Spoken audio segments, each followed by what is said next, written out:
இங்கே ஒரு லேடி தனியா உட்காந்து மோமோஸ் சாப்பிட்டுட்டு இருக்கிறாங்க. அப்ப அந்த மோமோஸ் அழுக ஆரம்பிக்குது. திடீர்னு பார்த்தா அதுக்கு கை, கால் முளைச்சு ஒரு குழந்தை மாரி மாற ஆரம்பிக்குது.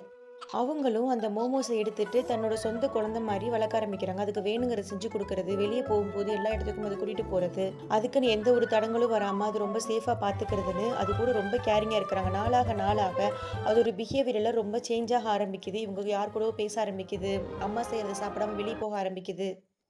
அதுக்குன்னு தனியா வந்துட்டு ஃப்ரெண்ட்ஸ கிரியேட் பண்ணிட்டு, அவங்க கூட வெளிய போக ஆரம்பிக்குது. திடீர்னு பார்த்தா ஒரு நாளுக்கு அதுக்கு இதான் கேர்ள் ஃப்ரெண்டுன்னு சொல்லிட்டு கூட்டிட்டு வருது வீட்டுக்கு. அவங்க அம்மா அந்த அதிர்ச்சியில இருக்கும்போது, அடுத்த நாள் என் கேர்ள் ஃப்ரெண்ட் கூட நான் வீட்ட விட்டு வெளிய போறேன்னு சொல்லும்போது, அவங்களால தாங்கிக்க முடியாம அந்த மோமோஸ ரொம்ப இழுக்க பார்க்குறாங்க. கடைசியா அந்த மோமோஸ எடுத்து அவங்களே சாப்பிட்டுட்டு நைட்டு ஃபுல்லா ரொம்ப ஃபீல் பண்ணி அழுதுகிட்டு இருக்காங்க. அடுத்த நாள் அவரோட உண்மையான பையன் வந்துட்டு வந்துடுறாங்க. நான் உன்ன விட்டு தனியா போனது தப்புதாம்மான்னு சொல்லிட்டு ரொம்ப ஃபீல் பண்ணிட்டு, எல்லாரும் ஒண்ணா உட்காந்து சந்தோஷமா வாழ ஆரம்பிக்கிறாங்க.